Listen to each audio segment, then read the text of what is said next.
Hello dear parents and students of class 8। कैसे हैं आप सब लोग? I hope you all are fine.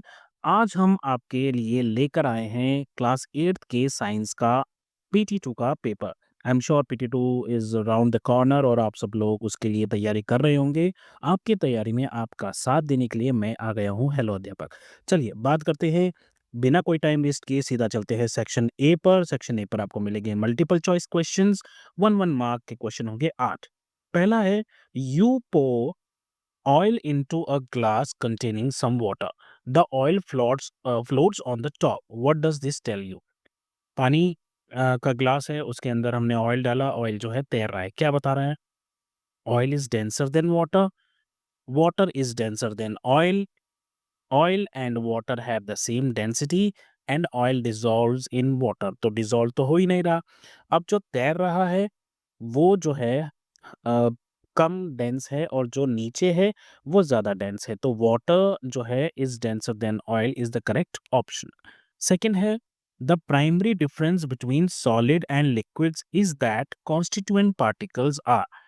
तो closely packed in solids yes, while they are stationary in liquids wrong, far apart in solids wrong, have fixed position in liquid wrong, always moving in solids wrong.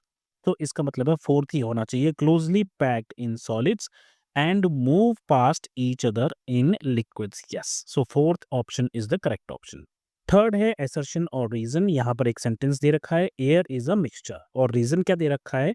Air a mixture is formed when two or more substances are mixed without undergoing any chemical change. तो अब हमें बताना है assertion और reason में both assertion and reason are true, और reason जो है वो करेक्ट एक्सप्लेनेशन है असर्शन की, और both assertion and reason are true but reason is not the correct explanation. Assertion is true, reason is false, assertion is false, reason is true. लेकिन ये दोनों ही सही हैं, और जो रीजन है वो बिल्कुल सही बता रहा है इसके बारे में कि एरियल मिक्सचर क्यों है। So I think first should be the correct option. Fourth है, a light ray is incident on a mirror. तो ये रहा आपकी इंसिडेंट रे, यहाँ पर आ गई। गेट्स रिफ्लेक्टेड, ये आ गए आपका reflected ray. The angle made by the incident ray is 40 degree, यहाँ पर ये 40 डिग्री है। और आपसे पूछा है what is the angle made by the reflected ray with the mirror. अब कुछ बच्चे क्या करेंगे, फौरन सोचते हैं अरे एंगल ऑफ इंसिडेंस 40 है तो फिर इसका आंसर 40 होगा। नहीं, ध्यान से पढ़िए क्वेश्चन। क्वेश्चन लिखा है angle made by reflected ray with the mirror, मतलब रिफ्लेक्टेड रे ये है और मिरर ये है, तो आपको ये एंगल निकालना है। हमें पता है angle of incidence is equals to angle of reflection, ये हमें पता है, तो कि ये 40 हो जाएगा। लेकिन हमें जो एंगल निकालना है वो ये निकालना है, और ये पूरा जो है 90 डिग्री का होगा, हमें पता है। 90 में से 40 गए तो पीछे कितना बचा? 50 degree. So the correct option is second, 50 degree. Fifth question है, in which of the following cases are the all the examples correctly matched. तो इसमें क्या है, एलिमेंट्स कौन कौन से हैं? वाटर, नाइट्रोजन, एयर और आयरन और एयर। यूनिफॉर्म मिक्सचर कौन कौन से हैं? मिनरल, सी वाटर, ब्रॉन्ज और एयर। प्योर सब्सटेंसेस कौन कौन से हैं? कार्बन डाइऑक्साइड, आयरन, ऑक्सीजन और शुगर। और नॉन यूनिफॉर्म मिक्सचर कौन से हैं? Air, sand, brass and muddy water. इनमें से एक ही है जो सही तरीके से मैच है, वरना किसी हर किसी में किसी कुछ ना कुछ गड़बड़ है। केवल एक प्योर सब्सटेंसेस जो है इसमें एलिमेंट्स हैं सारे, कार्बन डाइऑक्साइड, आयरन है, ऑक्सीजन है, शुगर है। तो इसमें जो है ये प्योर सब्सटेंसेस सारे के सारे, तो third one is the correct option. Sixth है, when the light is incident along the normal on the mirror which of the following statement is true. क्या कह रहा है कि जो इंसिडेंट रे है वो ही नॉर्मल रे है, यानी कि आपकी नॉर्मल रे और इंसिडेंट रे दोनों एक ही है। तो इनमें से कौन सी स्टेटमेंट ट्रू है? Angle of incidence is 90 degree, angle of incidence is 0 degree, angle of reflection. अब इस तरह से कोई रे आती तो यहाँ पर बनता आपका एंगल ऑफ इंसिडेंस, है ना, इन दोनों के बीच में। अब अगर यही इंसिडेंट है और यही नॉर्मल है तो इनके बीच का एंगल जो है वो 0 डिग्री है। सो सिक्स्थ का करेक्ट आंसर होगा second. Then question number 7, in lemonade sugar is, मतलब जो हम घर में नींबू पानी शिकंजी बनाते हैं हम, उसमें शुगर क्या है? शुगर बाहर से डाली जाती है और वो घुल जाती है अंदर, ठीक है। तो वो सॉल्यूशन है? नहीं, सॉल्यूशन तो पानी होगा, सॉल्वेंट। भी जो है पानी ही है, ठीक है? और सॉल्यूट जो चीज़ें मिक्स होती हैं और घुल जाती हैं उनको सॉल्यूट बोलते हैं, सॉरी। तो solute is the correct option. 8th एक और असर्शन और रीज़न वाला क्वेश्चन है। The following question is based on assertion and reason. Convex mirrors are preferred for observing the traffic behind us. तो हमारी गाड़ियों में जो रियर व्यू मिरर लगता है वो कॉन्वेक्स मिरर होता है। क्या रीज़न दे रखा है? Convex mirrors provide a significantly larger view than plane mirror. Plane mirror की बजाय कॉन्वेक्स मिरर ज़्यादा बड़ा व्यू दिखाते हैं हमें। Choose the correct option. Both assertion and reason are correct and reason is the correct explanation. हाँ जी, यही वाला है। दोनों ही सही हैं और जो रीज़न है वो करेक्ट एक्सप्लेनेशन है इसकी। अब आगे हैं हमारे सेक्शन बी की तरफ। यहाँ पर कुछ क्वेश्चंस दे रखे हैं 2-2 मार्क्स के, तो आइए इन क्वेश्चंस को डिस्कस करते हैं। 9th क्वेश्चन है, why do gases mix easily while solids do not? Gases आसानी से मिक्स क्यों हो जाती है जबकि सॉलिड मिक्स नहीं होते? गैसेस आसानी से इसलिए मिक्स हो जाती हैं क्योंकि उनके पार्टिकल्स बहुत दूर-दूर होते हैं और फ्री होते हैं किसी भी डायरेक्शन में मूव करने के लिए। सॉलिड में पार्टिकल जो है वो टाइटली पैक्ड होते हैं और मूव नहीं कर पाते फ्रीली, इसलिए वो मिक्स नहीं होते। 10th क्वेश्चन है, how can gold be classified as both a mineral and a metal? Gold mineral और मेटल दोनों कैसे है? तो मिनरल क्या होता है? वो चीज़ जो नेचुरली अर्थ से हमें मिलती है, उसको हम मिनरल बोलते हैं और गोल्ड हमें नेचुरली मिलता है।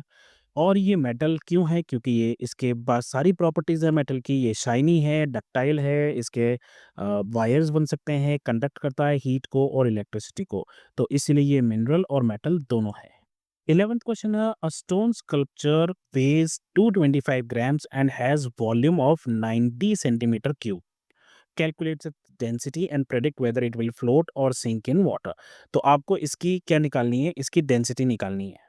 तो जी क्या-क्या दिया हुआ है? मास दिया हुआ है, कितना है? मास है 225 ग्राम, वॉल्यूम दिया हुआ है 90 centimetre centimetre cube, I am sorry. Density क्या होती है? डेंसिटी होती है मास अपॉन वॉल्यूम। तो मास मतलब 225 डिवाइडेड बाय 90। तो ये कितना आ गया? ये आ गया 2.5 ग्राम पर सेंटीमीटर क्यूब, ये इसकी डेंसिटी है। अब डेंसिटी ऑफ वाटर कितनी होती है? वो होती है 1 ग्राम पर सेंटीमीटर क्यूब। अब इससे कम जिसकी डेंसिटी होगी वो फ्लोट करने लग जाएगा और जो भी 1 ग्राम पर सेंटीमीटर क्यूब से ज़्यादा होगा वो डूब जाएगा। तो इसलिए ये स्कल्पचर डूब जाएगा क्योंकि इसकी डेंसिटी जो है वो है 2.5 ग्राम पर सेंटीमीटर क्यूब। 12th क्वेश्चन है, match the entries in column 1 with those in column 2। तो कॉलम 1 में यहाँ पर आपको दे रखा है कॉनकेव मिरर, कॉन्वेक्स लेंस और कॉनकेव लेंस। यहाँ पर कॉलम 2 में दे रखा है। आइए बात करते हैं, पहला क्या है? Spherical mirror with a reflecting surface that is curved inward. तो इस तरीके से जो आपका बनेगा, this is called concave mirror. तो ये इससे सीधा-सीधा मैच हो गया। नेक्स्ट है, it forms an image which is always erect and diminished in size. तो ये काम कौन-सा करता है? ये काम करता है आपका कॉन्वेक्स मिरर। वो हमेशा जो है इरेक्ट इमेज बनाता है। और नेक्स्ट है, object placed behind it may appear inverted at some distance. ये किसमें होता है? ये कॉन्वेक्स लेंस में होता है। आप कॉन्वेक्स लेंस के पिक्चर्स देखना, उसमें ऐसा ही लगेगा। कॉनकेव लेंस क्या होता है? Object is placed behind it appears diminished in size. और डी वाला रह गया, object placed behind it always appears diminished in size. तो ये कॉनकेव लेंस होना चाहिए।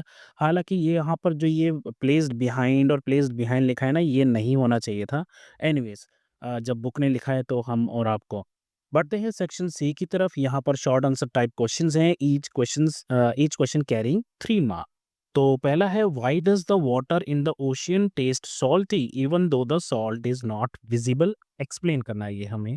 तो ओशियन वाटर में सॉल्ट होता तो है पर डिसॉल्व्ड फॉर्म में होता है, जो हमें पत्थरों से और नदियों से मिलता है। मतलब नदियों और पत्थरों से ये ओशियन में जाता है। ये सॉल्ट जो है कंप्लीटली मिक्स हो जाता है पानी के साथ और एक सॉल्यूशन बनाता है। और हमें पता है सॉल्यूशन में कभी भी सॉल्यूट दिखता नहीं है। Since dissolved salt particles are too small to see, तो हमें लगता है कि वो क्लियर है, लेकिन टेस्ट जो है वो सॉल्टी आता है। 14th है, write the names of any two compounds made only from non metals also mention two uses of each. तो आपको दो कंपाउंड बनाने हैं जिसमें दोनों ही चीज़ें नॉन मेटल होनी चाहिए, या तीन चीज़ें जो भी आपका बन रहा है कंपाउंड, उसमें सभी चीज़ें नॉन मेटल्स होनी चाहिए और उनके दो दो यूज़ हमको बताने हैं। तो सबसे पहले हम बात करेंगे कार्बन डाइऑक्साइड की। इसमें कार्बन और ऑक्सीजन दोनों ही नॉन मेटल हैं और कार्बन डाइऑक्साइड जो आपका कंपाउंड बन रहा है इसके 2 यूजेस आपको बताने हैं। तो पहला तो ये कि ये फायर एक्सटिंग्विशर में काम आता है, आग बुझाने के काम आता है और दूसरा ये फोटोसिंथेसिस में इस्तेमाल होता है प्लांट्स के द्वारा खाना बनाने के लिए। उसके अलावा दूसरा जो आप कंपाउंड बताओगे वो है वाटर H2O, जिसमें हाइड्रोजन और ऑक्सीजन दोनों नॉन मेटल्स हैं। किस काम आता है जी? एक तो ये हमारे पीने के काम आता है, दूसरा क्लीनिंग, कुकिंग और बहुत सारे काम आता है। 15th क्वेश्चन है, an object has mass of 400 gram and volume of 40 centimetre cube, what is its density? बहुत आसान है। डेंसिटी क्या होती है? मास अपॉन वॉल्यूम। 400 को 40 से डिवाइड कर दोगे, आपका आंसर आ जाएगा कुछ इस तरह से। मास निकाल दिया हमने यहाँ पे, वॉल्यूम यहाँ पर लिख दिया, डेंसिटी है मास अपॉन वॉल्यूम, तो ये आ गया 10 ग्राम पर सेंटीमीटर क्यूब। अब इसके और में एक क्वेश्चन है, आइए उसको भी देखते हैं। Object A has mass of 200 gram and volume of 40 centimetre per cube. Object B has mass 240 gram and volume 60 centimetre cube. Which object is denser? तो आप इनकी डेंसिटी निकाल लीजिए दोनों की मास अपॉन वॉल्यूम से, फिर आपको पता लग जाएगा दोनों में से ज्यादा डेंसर कौन है। कुछ इस तरह से आप पहले निकाल लीजिए डेंसिटी ऑफ ऑब्जेक्ट ए, तो ये आ जाएगा मास अपॉन वॉल्यूम, ये कितना आया 5 ग्राम पर centimetre cube. Density of object B, mass upon volume, ये कितना आया 4 ग्राम पर सेंटीमीटर क्यूब। यहाँ से आपको पता लग गया कौन सा डेंसर है, 5 ग्राम, तो आप लिख देंगे object A is denser. 16th है, grains of rice and rice flour take the shape of the container when placed in different jars, are they solids or liquids? Explain कीजिए। हमने अभी तक यही देखा था लिक्विड जो है उसको किसी भी आप कंटेनर में डालोगे वो उसकी शेप ले लेता है, लेकिन कई बार क्या होता है, जैसे राइस हो गया, चावल और या फिर आटा हो गया, उसको हम जिस कंटेनर में डालते हैं वो भी उसकी शेप ले लेता है। तो अब वो सॉलिड है या लिक्विड, ये एक्सप्लेन करना है। तो जो राइस है वो होता तो सॉलिड ही है, लेकिन उसका ग्रेन जो है उसकी अपनी खुद की शेप होती है, इसलिए वो सॉलिड होता है। राइस फ्लोर जो है वो भी छोटे-छोटे सॉलिड पार्टिकल्स का बना होता है।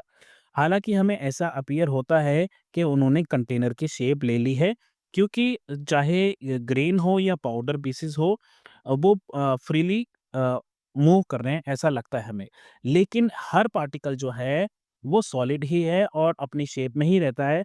फ़र्क सिर्फ़ इतना है कि हमें लगता है उन्होंने कंटेनर का शेप ले लिया है, जबकि होता क्या है, उनके बीच जो उनका साइज़ इतना है कि 2 पार्टिकल के बीच जो गैप होता है वो हमें आँखों से दिखाई ही नहीं देता, क्योंकि वो इतने छोटे-छोटे दाने होते हैं और आटा तो और छोटा होता है, तो हमें ऐसा लगता है कि उसने शेप ले ली है, लेकिन कायदे से उनमें काफ़ी बीच में गैप्स रह जाते हैं, जो नॉर्मल आई से देखना थोड़ा-सा मुश्किल है। बढ़ते हैं सेक्शन डी की तरफ, लॉन्ग आंसर टाइप क्वेश्चंस। यहाँ पर हर क्वेश्चन 4 मार्क का है। आइए देखते हैं 17th क्वेश्चन क्या है। इसमें 2 पार्ट्स हैं। फर्स्ट है स्टेट 2 लॉज ऑफ रिफ्लेक्शन और what are the uses of lens, दोनों के आंसर हमको देने। तो पहले बात करते हैं लॉज ऑफ रिफ्लेक्शन की। तो angle of incidence is equal to angle of reflection, ये पहला लॉ है। दूसरा लॉ क्या है, इंसिडेंट रे हो, रिफ्लेक्टेड रे हो या नॉर्मल हो, तीनों जो है एक ही प्लेन में होती हैं। एक ही प्लेन में ये तीनों आपको रेज़ दिखाई देंगी। तो ये तो हो गए आपके रिफ्लेक्शन के लॉज़। यूजेस ऑफ लेंस क्या हैं? कॉन्वेक्स लेंस का यूज़ है मैग्नीफाइंग ग्लास की तरह इस्तेमाल होता है कैमरा में, माइक्रोस्कोप में, स्पेक्टिकल्स में जिनकी नज़र कमज़ोर होती है। फार साइटेडनेस मतलब पास की नज़र कमज़ोर होना। फार साइटेडनेस मतलब दूर की नज़र सही है। कॉनकेव लेंस जो है वो स्पेक्टिकल्स फॉर नियर साइटेडनेस, यानी कि पास की तो ठीक है, दूर की नज़र खराब है, या पीप होल्स के लिए इस्तेमाल होते हैं। 18th क्वेश्चन को देखते हैं। इसके भी 2 पार्ट्स हैं, ए और बी। पहला है a block of iron has मास 600 ग्राम और डेंसिटी जो है वो 7.9 ग्राम पर सेंटीमीटर क्यूब है। आपको निकालना है वॉल्यूम। अभी तक हमने क्या देखा था, density is equals to mass upon volume. अब आपको वॉल्यूम निकालना है, तो ये वॉल्यूम यहाँ पर चला जाएगा और डेंसिटी यहाँ आ जाएगी, तो वॉल्यूम हो जाएगा मास अपॉन डेंसिटी। तो आप 600 को 7.9 से डिवाइड करोगे, आपका वॉल्यूम आ जाएगा। बी है why does the unpeeled orange float while the peeled one sink, मतलब अगर आप किसी ऑरेंज को पानी में डालोगे तो वो तैरता है, लेकिन अगर आप उसको छील दोगे तो छीलने के बाद वो डूब जाता है, ऐसा क्यों? आइए इन दोनों क्वेश्चंस के आंसर्स ढूंढते हैं। तो पहला है मास 600 ग्राम, डेंसिटी 7.9, तो वॉल्यूम क्या हो गया, मास अपॉन डेंसिटी। तो 600 को 7.9 से डिवाइड किया हमने, ये अप्रोक्सीमेटली आएगा 75.9 सेंटीमीटर क्यूब। सेकेंड वाले का आंसर क्या है, अब अनपील्ड ऑरेंज जो होता है, जब छिलका नहीं उतारा होता है, तो छिलके और आयरन उसके जो मेन पार्ट है खाने वाला, उसके बीच में एयर ट्रैप्ड होती है, जिसकी वजह से डेंसिटी कम हो जाती है और वो हल्का होके फ्लोट होने लग जाता है। जैसे ही आप छिलका उतार देते हो, हवा निकल जाती है, डेंसिटी बढ़ जाती है, इसलिए वो डूब जाता है। इन दोनों क्वेश्चन के साथ और में एक क्वेश्चन दिया हुआ है आपको, classify the following as elements, compound या मिक्सचर इन द टेबल। तो यहाँ पर आपको एक टेबल दे रखा है जहाँ पर आपको बताना है एलिमेंट कौन सा है, कंपाउंड कौन सा है, मिक्सचर कौन सा है और क्या-क्या दे रखा है इन्होंने, carbon dioxide, sand, sea water, magnesium oxide, muddy water, aluminium, gold, oxygen, glucose, air, water, fruit juice और नाइट्रोजन। आपको बताना है इनमें से एलिमेंट कौन सा है, कंपाउंड कौन सा है और मिक्सचर कौन सा है। तो लीजिए मैंने ये कर दिया है, एलिमेंट क्या-क्या है, एल्यूमीनियम, गोल्ड, ऑक्सीजन और नाइट्रोजन ये एलिमेंट हैं। कंपाउंड कौन-कौन से हैं, carbon dioxide, manganese oxide, glucose और वाटर ये कंपाउंड है। और मिक्सचर क्या है, सैंड हो गया, सी वाटर हो गया, एयर हो गया और फ्रूट जूस ये हो गए आपके मिक्सचर्स। नेक्स्ट हम आ गए question number 19, critical and creative thinking. यहाँ पर आपको एक पैराग्राफ दिया है, इस पैराग्राफ को पढ़कर आपको क्वेश्चन के आंसर्स देने हैं। पहले पैराग्राफ पढ़ते हैं। आइस फ्लोट करती है पानी पर because it is lighter than liquid water. Water जो है इसके पास स्पेशल प्रॉपर्टी होती है कि इसकी डेंसिटी जो है हाईएस्ट होती है 4 डिग्री सेल्सियस पे। इट मीन्स वाटर जो है सबसे भारी होता है 4 डिग्री सेल्सियस पे। एज द टेम्परेचर ड्रॉप्स, ये जो पानी है ये आइस में बदल जाता है 0 डिग्री सेल्सियस पे।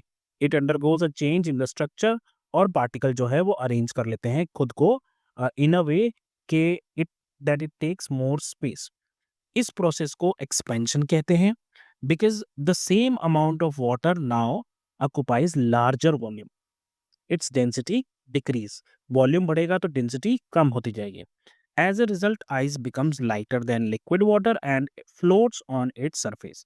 This is important for living animals जो कि लेक्स में रहते हैं, ओशंस में रहते हैं, क्योंकि आइस जो है वो फ्लोट करती है और ये एक लेयर बना लेती है ऊपर की तरफ, जिसकी वजह से पानी जो नीचे की तरफ है वो ठंडा नहीं होता उतना जितना ऊपर की तरफ होगा। और ये जो है फिश और दूसरे क्रिएचर्स को बचने के लिए हेल्प करती है एक्सट्रीमली कोल्ड वेदर। पहला क्वेश्चन है, why does the ice float on water. तो क्योंकि जो आइस है उसकी डेंसिटी कम होती है लिक्विड वाटर से, इसलिए फ्लोट करती है।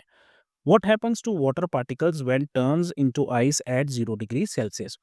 तो पार्टिकल्स के साथ क्या होता है, वो अरेंज कर लेते हैं अपने आप को इस तरीके से कि वो ज़्यादा जगह घेरने लग जाते हैं। तो थर्ड क्वेश्चन क्या है, how does the change in volume affect the density. तो अगर वॉल्यूम बढ़ेगा तो डेंसिटी कम होगी। फोर्थ है, why is floating ice important for aquatic animals in winter. ये मैंने अभी आपको बताया कि आइस जो है वो ऊपर एक लेयर बना लेती है जो कि इंसुलेटिंग लेयर होती है, और अब उसके नीचे वाला जो पानी है उसको उतना ठंडा नहीं होने देती, और फिश वगैरह के लिए वो ठीक रहता है। इस तरह से आप चारों के आंसर्स जो है वो लिख सकते हैं। पहले का लिखोगे because its density is lower than liquid water. Second, वो अरेंज कर लेते हैं खुद को इस तरह से स्ट्रक्चर में कि ज़्यादा जगह घेरते हैं, डेंसिटी कम हो जाएगी और आइस जो है एक इंसुलेटिंग लेयर बना लेगी, और नीचे का पानी जो है वो कंपैरेटिवली वार्म रहेगा। इसी के साथ एक और में क्वेश्चन दे रखा है, ये है the Dhokra art is an old craft from Bihar and Orissa. जहाँ पर क्या होता है, डिफरेंट मेटल्स का इस्तेमाल किया जाता है ब्यूटीफुल फिगर्स बनाने में जो कि इंस्पायर होती हैं नेचर से। ये प्रोसेस ऐसे शुरू होता है, सबसे पहले शेप दिया जाता है एक डिज़ाइन को बीज वैक्स के थ्रू। ये वैक्स मॉडल जो है कवर किया जाता है क्ले के साथ, ताकि उसमें उसका मोल्ड बनाया जा सके। अब क्या किया जाता है, क्ले जो है हार्ड हो जाती है और ये वैक्स जो है मेल्ट आउट हो जाता है, जिसकी वजह से अंदर की तरफ जो है जगह खोखली हो जाती है, हॉलो स्पेस हो जाती है। ये स्पेस जो है फिर भर दी जाती है, फिल कर दी जाती है मोल्टन ब्रास से या ब्रॉन्ज से या किसी मेटल से जिससे आपको बनानी है। तो ढोकरा आर्ट जो है काफ़ी स्ट्रॉन्ग है और it gives a shiny golden colour. ये जो फिगर्स हैं ऑफ़न ये किसकी बनी हुई होती हैं, एनिमल्स की या फिर लोगों की, नेचर की, रिफ्लेक्टिंग ट्राइबल क्रिएटिविटी और ट्रेडिशन की वजह से दिखाई देती हैं हमें। फर्स्ट क्वेश्चन है, why do you think beeswax is used to make initial model. तो ऐसा इसलिए है क्योंकि बीज वैक्स जो है वो ईज़ी होता है शेप देना, जो कि हम डिटेल देना चाहते हैं डिज़ाइन को, आँखें-वाँखें कुछ भी बनाना चाहते हैं, तो इसमें वो डिज़ाइन आसानी से, शेप आसानी से बन सकता है। सेकंड है what could be the reason for covering the wax model with the clay? तो क्ले जो है वो उस वैक्स के चारों तरफ एक हार्ड मोल्ड बना लेती है, इसलिए हम उसको यूज़ करते हैं। थर्ड क्वेश्चन है how does melting the wax out help in forming the final metal figure? तो मेल्टिंग वैक्स जो है वो पिघल जाती है, बाहर आ जाती है। इसकी वजह से क्या होता है, जो अंदर हॉलो स्पेस बचती है उसमें मोल्टन मेटल जाके शेप बन जाती है। Why do you think Dogra artist often choose themes from nature and daily life tribal? तो आर्टिस्ट जो है वो नेचर को इसलिए चूज करते हैं क्योंकि उनकी जो ट्राइबल कल्चर है उसको वो दर्शा सकें। तो इस तरह से आप चारों आंसर लिख सकते हैं। Beeswax is easy to shape into detail design, clay form hard mold around the wax. Melting wax leaves a hollow space for molten metal, or artists choose nature theme because they reflect tribal culture. तो यहीं पर आपका paper complete होता है। वैसे मैंने सब कुछ कवर किया है, कोशिश की है, फिर भी कुछ रह गया हो या आपके मन में कोई सवाल हो, तो आप मुझसे पूछ सकते हैं नीचे कमेंट बॉक्स में। अभी के लिए बस इतना ही। अपना ध्यान रखें, मम्मी-पापा का कहना मानें और जब भी कोई प्रॉब्लम हो तो नॉक कीजिए और बोलिए हेलो अध्यापक। Take care, bye bye, have fun for and all the best for your exams which are going to come very soon. Take care. Bye bye.